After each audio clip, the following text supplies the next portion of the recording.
गुरो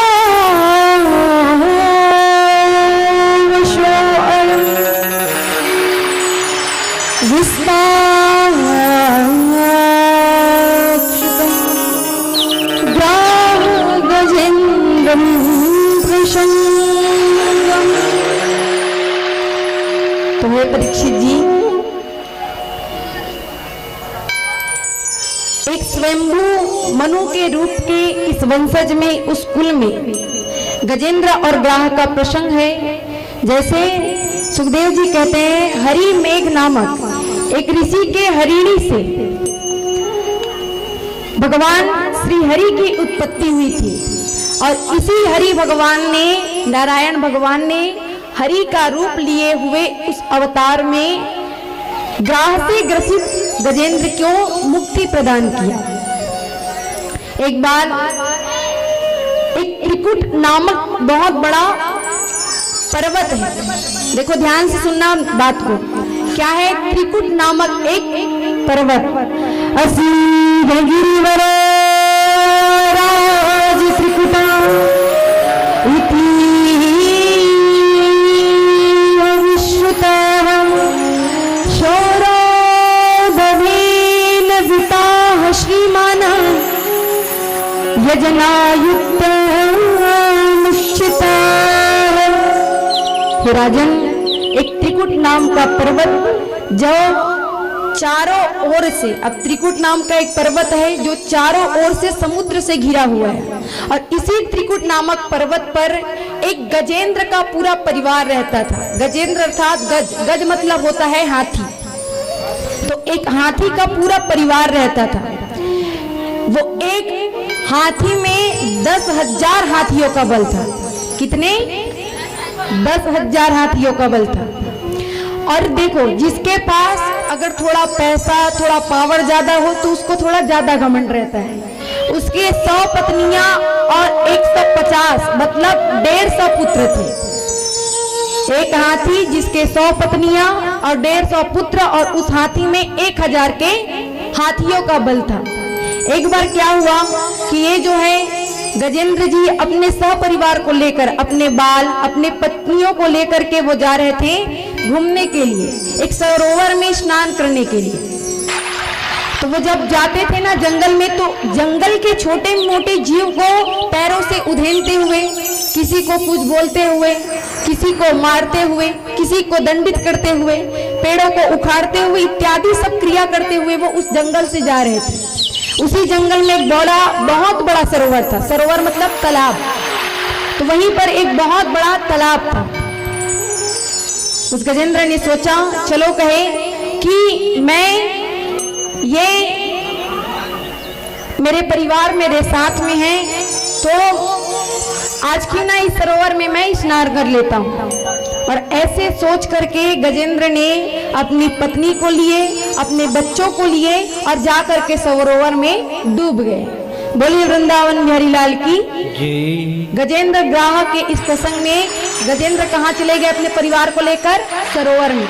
बात को एक एक ध्यान देना ना, कहाँ गए? सरोवर में। अब सरोवर में जाने के बाद गजेंद्र क्या करता है कि देखो भाई, कहीं अगर नहाने भी गए हो तो पानी को इतना ज्यादा दूषित मत करो कि वहां रहने वाला जीव परेशान हो। तो ये क्या करता, महाशय मेरे पास तो बहुत शक्ति है, मैं इस त्रिकुट पर्वत का राजा हूँ, ये तो मेरे ही परिवार है करके। अब हाथियों का एक स्वभाव रहता है, अपने ही सूंड में पानी भर के एक दूसरे में क्रीड़ा करने लगे, पानी को फेंकने लगे, कभी इसके ऊपर कभी उसके ऊपर, दौड़ा भागी करने लगे। तो उससे वो जो सरोवर का पानी था वो गंदा होने लगा। अब तालाब में नहाने जाओ, प्रेम पूर्वक नहाओ और वहां से निकलो तो पानी कुछ नहीं होता, और वहीं वहां पर हाथ लगाओ, पैर को ज्यादा अंदर बाहर करो तो पानी गंदा होने लगता। तो वो सरोवर का पानी पूरा दूषित होने लगा। और जैसे ही पानी दूषित हुआ तो उसके अंदर में कई हजार साल पहले एक ग्राह वहीं पर विद्यमान था। आज उसकी आंखें खुली, उसने देखा कि कौन है जो मेरे इस पानी को दूषित कर रहा है। आकर देखा तो एक हाथी का पैर दिखा उसे उस सरोवर के अंदर।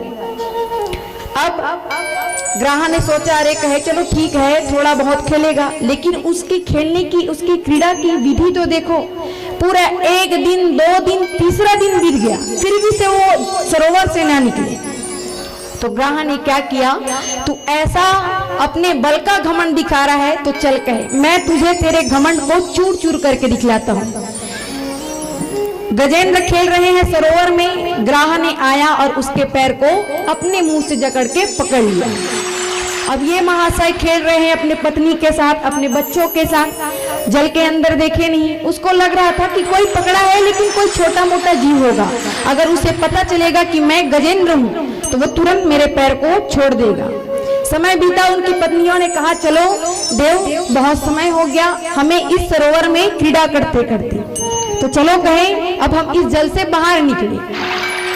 तो गजेंद्र ने कहा चलो पहले तुम लोग निकलो फिर मैं निकलूंगा, बच्चों को साथ लो पहले। सब निकल गए।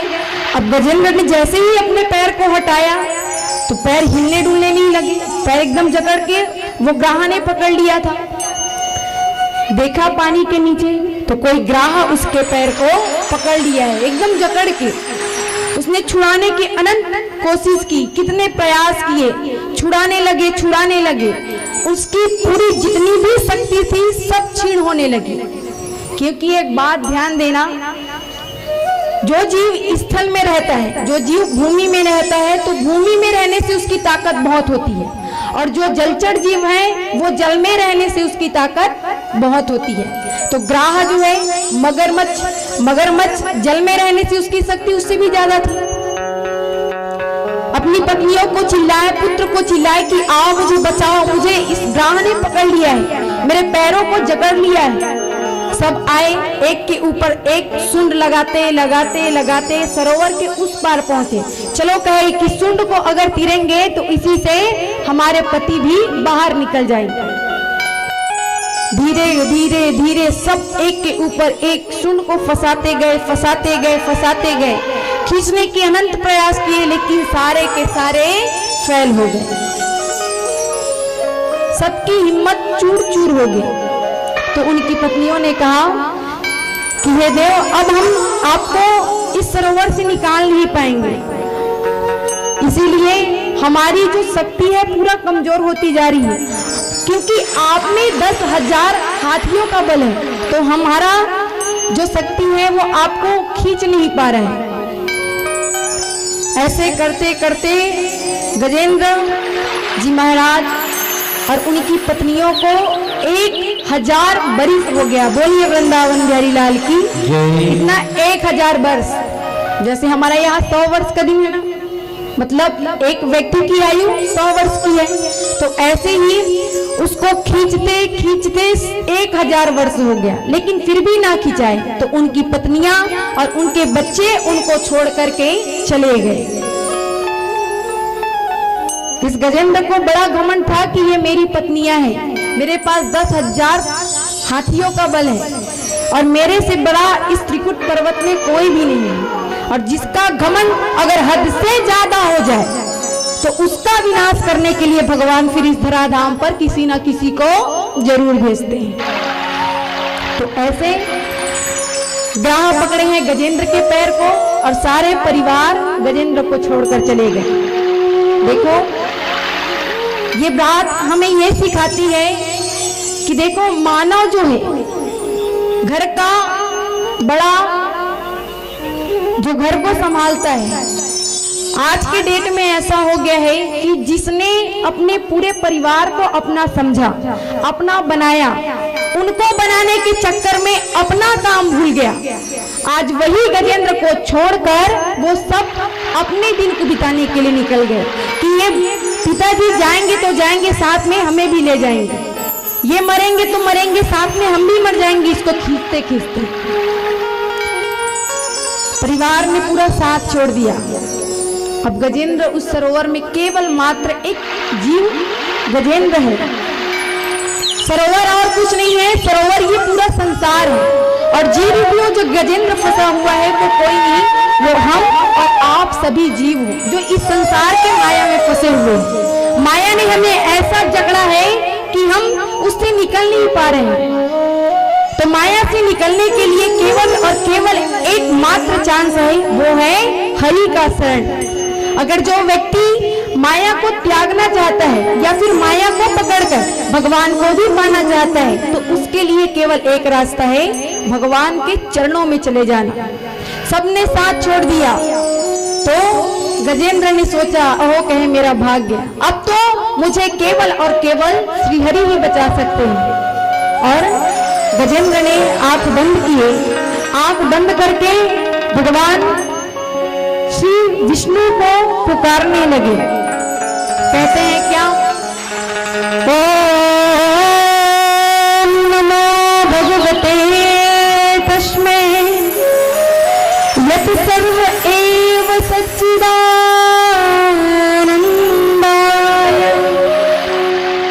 पुरुषाय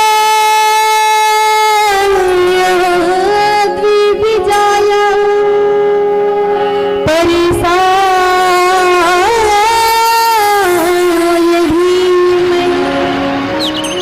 धीमहि। अर्थात हे भगवान, मेरी बुद्धि इतने दिनों से परिवार की माया में फंसकर गलत रास्तों में चली गई थी, मेरी बुद्धि मलिन हो गई थी।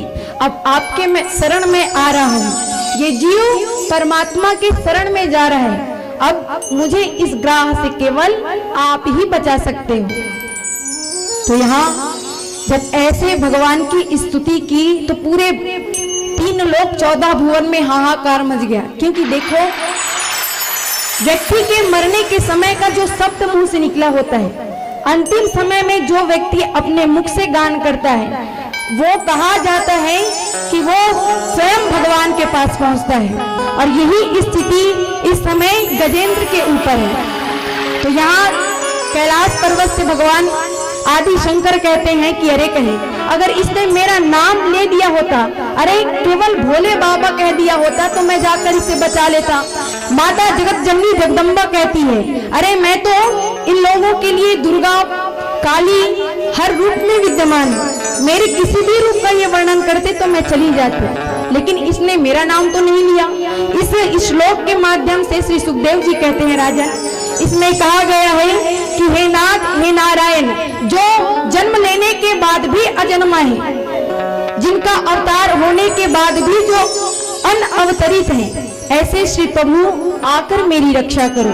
तो भगवान वैकुंठ निवासी श्रीमन नारायण ने सोचा, अरे जो जन्म लेने के बाद अजन्मा है वो कोई और नहीं, मैं हूँ। क्योंकि मैं ही इस धरा धाम पर आकर के अवतार लेता हूँ और अवतार लेकर के क्षणिक मात्र में अपना वैकुंठ चला जाता हूँ। तो ये गजेंद्र किसी और को नहीं, मुझे पुकार रहा है। भगवान श्री हरि अपने गरुड़ के बोले, चलो गरुड़ कहे, अब जाकर के हम गजेंद्र को बचाते हैं। आइए कैसे बचाते हैं भगवान गजेंद्र को। बोल श्री वृंदावन की जय, श्री भागवत भगवान की जय, बोल श्री हरि नारायण भगवान की जय, जय जय श्री राम। आओ आओ मेरे घनश्याम आ जाओ, आ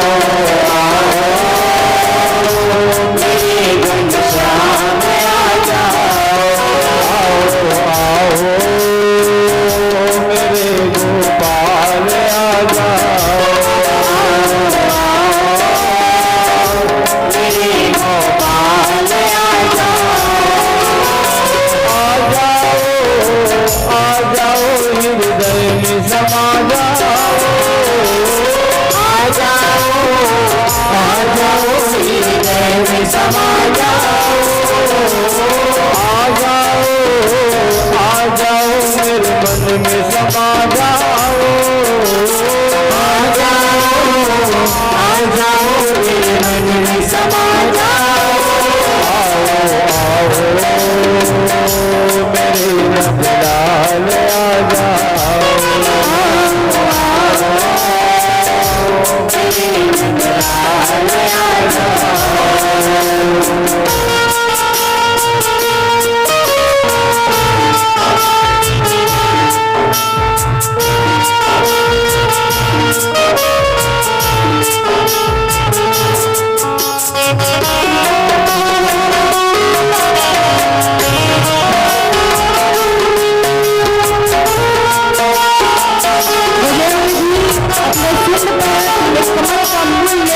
बता सकते हो इस ग्राह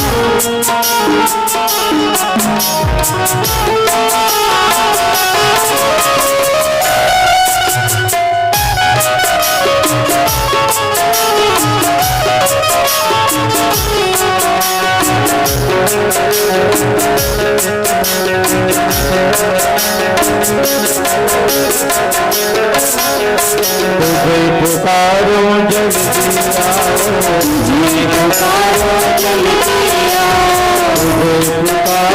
जल्दी आओ, तुझे पुकारो जल्दी आओ, तुझे पुकारो जल्दी आओ, मुरली वाले श्याम आ जाओ, मुरली वाले श्याम आ जाओ, मुरली वाले श्याम आ जाओ, मुरली वाले श्याम आ जाओ।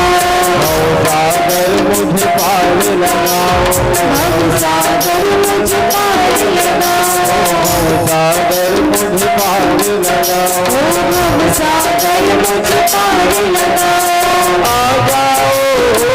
आ जाओ मेरे मन में समा जाओ, आ जाओ मेरे मन में समा जाओ, आ जाओ हृदय में समा जाओ, आ जाओ हृदय में समा जाओ। मेरे गोपाल आ जाओ, मेरे गोपाल आ जाओ, आओ मेरे नंदलाल आ जाओ, मेरे नंदलाल आ जाओ, मेरे गोपाल आ जाओ, मेरे नंदलाल आ जाओ, गोपाल आ जाओ। बोलिए श्री हरि भगवान की जय। तो ऐसे गजेंद्र ने उसी सरोवर का एक कमल का फूल तोड़ा और सबका साथ छोड़ करके उन्होंने केवल और केवल भगवान का ध्यान किया कि मुझे बचाने वाले केवल आप हो। अगर आपकी सत्ता नहीं तो मैं नहीं मर सकता, क्योंकि मारने वाला है भगवान और बचाने वाला भी भगवान है। भगवान कहते हैं क्या, हरि भाव का भूखा हूँ मैं और भाव ही एक सार है, और भाव से बदले जो मुझे तो भव से बेड़ा पार है। जो भी व्यक्ति मुझे भाव से भजता है, मैं भाव का भूखा हूँ। अगर तुम मुझे भाव से भजोगे तो तुम किसी भी क्षण में रहो, मैं तुम्हारी रक्षा करने जरूर आऊंगा। तो ऐसे भगवान श्री हरि गरुड़ में आरूढ़ होकर के गजेंद्र की रक्षा करने के लिए यहाँ सरोवर के पास आए। देखो, ग्राह ने गजेंद्र के पैर को पकड़कर इतना खींचा था कि केवल एक सुई की नोक की भांति बस उसका सूंड सरोवर के ऊपर था। भगवान ने देखा, पकड़े गजेंद्र को, और जैसे गजेंद्र को पकड़े तो उसके पैर को पकड़े हुए ग्राह भी सरोवर के बाहर आ गया। बोलिए शिवा के हरिलाल की। और उसे एक किनारे पर लाए, सरोवर के किनारे पे लाया गया और यहाँ भगवान ने अपने सुदर्शन चक्र के द्वारा उस ग्राह का उद्धार कर दिया। तो परीक्षित जी महाराज ने सुखदेव जी से कहा, राजन कहे सुनो। परीक्षित जी के मन में एक संदेह था, हे सुखदेव जी, आप कहते हैं कि भगवान के लिए तो हर कोई समान है।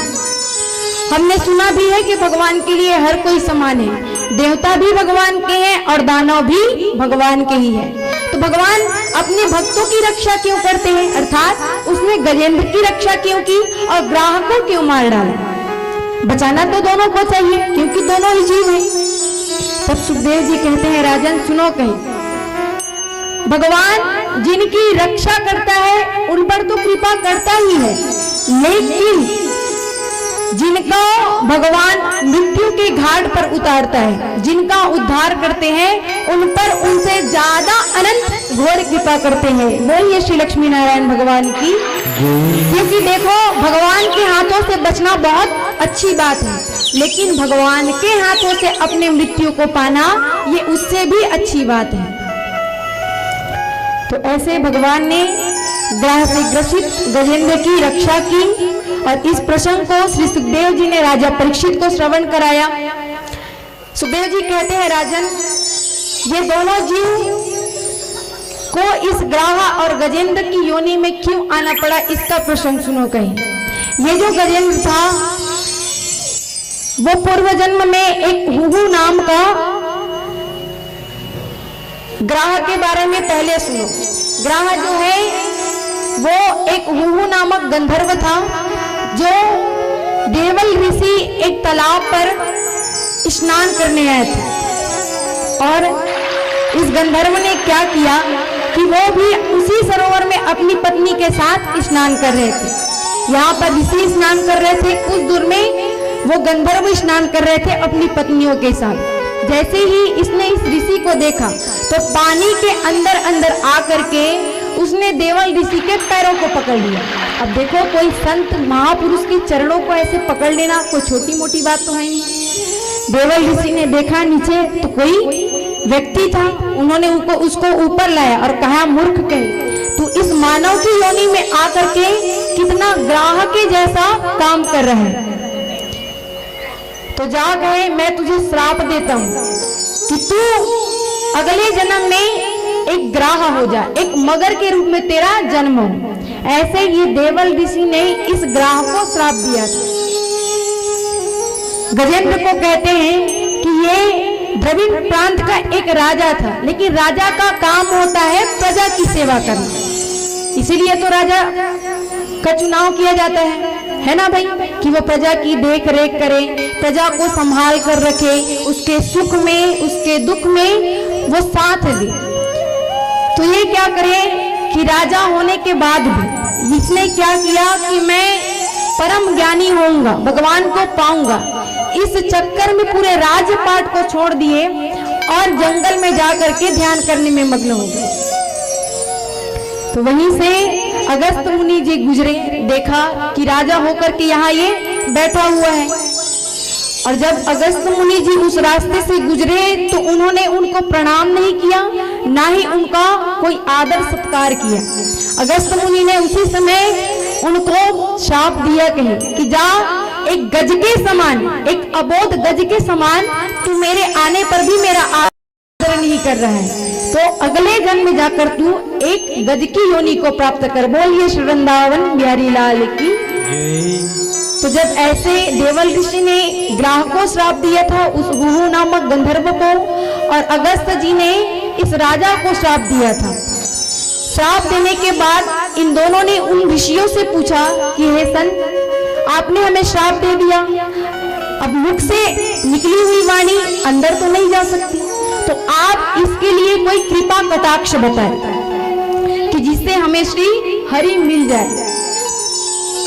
तो वहां देवल ऋषि ने ग्राह से कहा कि देखो, कहे तुम ग्राह की योनि में आओगे, लेकिन उस ग्राह की योनि में तुम्हारे सरोवर में कोई गजेंद्र, कोई गज स्नान करने आएगा और तुम केवल उस गज का पैर पकड़ लेना। किससे कहा? ग्राह, कि तुम केवल उसके पैर पकड़ लेना और वो गजेंद्र के द्वारा भगवान तेरी मुक्ति कर देंगे और गज की रक्षा कर लेंगे। तो ऐसे भगवान श्री हरि ने ग्राह से ग्रसित गजेंद्र की रक्षा की और ग्राह को मुक्ति प्रदान किया, उसका उद्धार किया। ऐसे ही ग्राह और गजेंद्र का प्रसंग श्री सुखदेव जी ने राजा परीक्षित को गंगा के पावन पवित्र भूमि में बैठकर के श्रवण कराए। बोलिए श्री वृंदावन बिहारी लाल की जय, श्री लक्ष्मी नारायण भगवान की जय। तो ये था गजेंद्र और ग्राह का प्रसंग। ये कथा हमें क्या सिखाती है कि जो वो सरोवर है, वो सरोवर कोई और नहीं, ये माया रूपी संसार ही सरोवर बताया गया है। इस संसार को क्या बताया गया है? क्या चीज सुने हो ना? दरिया, तालाब। तो ये जो संसार है इसको बताया गया है सरोवर, और इसी सरोवर में जीव रूपी गजेंद्र फंसा हुआ है किसी ग्राह के चक्कर में। तो ऐसे हम सब जीव माया रूपी चक्कर में जाकर के फंसे हुए हैं। लेकिन जब तक के गजेंद्र ने भगवान को ध्यान नहीं किया तब तक माया उसके पैरों से छूटी नहीं। मगर मतलब क्या है? जैसे कई लोग होते हैं ना, चलो कहें हमारे गांव में श्रीमद् भागवत जी की, भगवान की लीलाओं की चर्चा हो रही है, तो चलो सुन के आते हैं। तो व्यक्ति क्या कहता है? अरे चले जाते, लेकिन ये तो हो गया हिंदी में, चले जाते मगर, किथे कि नहीं भाई? चले जाते हो मगर काम आगे। मगर जो है माया रूपी है, यही मगर हमें पकड़ कर रखा है। जाना तो चाहते हैं भगवान के पास, लेकिन ये माया हमें छोड़ नहीं रही है। लेकिन जब तक भगवान का सहारा नहीं लोगे, उसका हाथ जब तक नहीं पड़ोगे, जब तक उसके नाम को अपने मुख से नहीं गाओगे, तब तक वो मगर छूटने वाला नहीं है। तो इसीलिए प्रेरणा है और विनती है कि मगर को हटाओ, माया को हटाओ और जाकर के भगवान के चरण में अपना सर झुकाओ।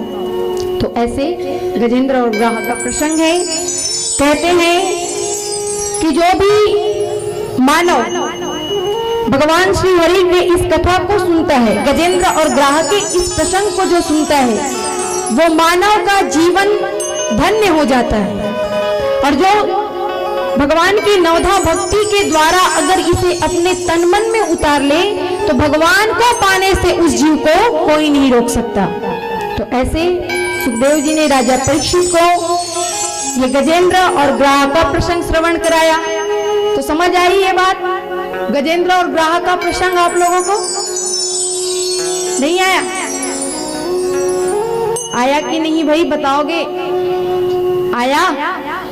मगर कौन है? मगर कौन है? माया मगर का रूप है। गजेंद्र कौन है? आत्मा, जीव जो यहाँ बैठा हुआ है ना, इसी के कारण टाए टाए बोलते हैं ना। तो ये जीव क्या है? गजेंद्र। मगर क्या है? माया। गजेंद्र क्या है? आत्मा, जीव। सरोवर क्या है? संसार। इस संसार रूपी सरोवर में ये माया रूपी जीव गजेंद्र फंसा हुआ है मगर के चक्कर में। तो जब तक कि इस मगर को अपने पैरों से हटाने के लिए भगवान का शरण नहीं पकड़ोगे, तब तक के वो ग्राह पैर को पकड़कर आपको अंदर खींचता जाएगा। और मरने के समय फिर वही होगा कि मुंह ऊपर रहेगा, परिवार वाले बोलना भी चाहेंगे, तुम भी बोलना चाहोगे लेकिन बोल नहीं पाओगे। तो इसीलिए ये अगर मगर का चक्कर हटाओ और अपना शरण कहाँ लगाओ? कहाँ? जोर से बोलो, और जोर से।